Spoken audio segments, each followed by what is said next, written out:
विठ्ठल भक्तीची ओढ, श्रींच्या पालखीचे पंढरपूरकडे प्रस्थान, 700 वारकरी पायी वारीत सहभागी.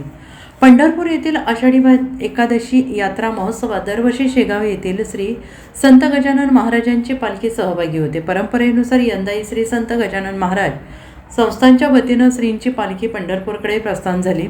पंढरपूर येथील आषाढी एकादशी यात्रा महोत्सवात सहभागी होण्याचे संस्थांचे हे 57वे वर्ष आहे. पालखी प्रस्थानामुळे शेगाव नगरीत भक्तिमय आणि उत्साहाचे वातावरण निर्माण झालेले असून शेकडो वारकरी या पायीवारीत सहभागी झाले आहेत. संतनगरी शेगाव पुन्हा एकदा विठ्ठल नामाच्या गजराने दुमदुमली आहे. श्री संत गजानन महाराज संस्थांच्या वतीनं आषाढी वारीसाठी श्रींची पालखी पंढरपूरकडे प्रस्थान झाली आहे. सुमारे 700 वारकरी, टाळकरी, पताकाधारी, सेवेकरी जय हरी विठ्ठल गणगण गणात बोते या अखंड नामघोषात श्रींच्या पालखीसोबत पायीवारी करणार आहेत. टाळ मृदुंगाचा निनाद, भगव्या पताकांची डोलणारी रांग आणि मुखी हरिनामाचा गजर यामुळे संपूर्ण वातावरण भक्तिमय झालेलं आहे. श्री क्षेत्र नागझरी येथे महाप्रसादानंतर पालखीच्या पुढील प्रवासास प्रारंभ होणार आहे. काय वाटतंय तुला? माझं नाव माधवी अशोक जाधव आहे. आम्ही ही नागझरीपर्यंत चालतो पायी. आम्हाला वारी करायची आहे नागझरीपर्यंत.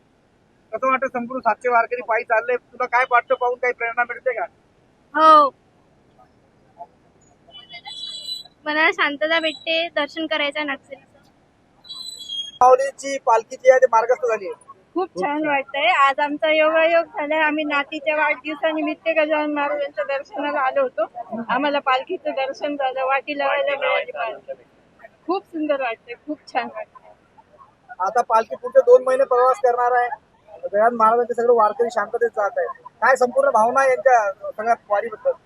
खूप छान असते. यांच्या दिंडीचा अनुभव खूप सुंदर आहे. आम्ही कधी घेतलेला नाहीये, पण ऐकून आहे की खूप छान आहे ते. कशासाठी तुम्ही या ठिकाणी आले? किती लोक आले? कसं वाटतं इथे येऊन? आम्ही तिघीच जणी आहोत.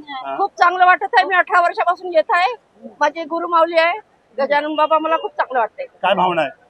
खूप भावना आहे माझी देवाविषयी, मी सांगू शकत नाही शब्दात. काय सगळं घातलं? कशासाठी आले होते आज? दर्शनासाठी आलो. दर्शनासाठी दरवर्षी दर्शनासाठी येतो. आता पालखी रवाना झाली. हो, काय पाहिलं सगळं चित्र याचं? नागझरीपर्यंत चाललो आम्ही आता. Bureau report, SBN Marathi, Shegaon.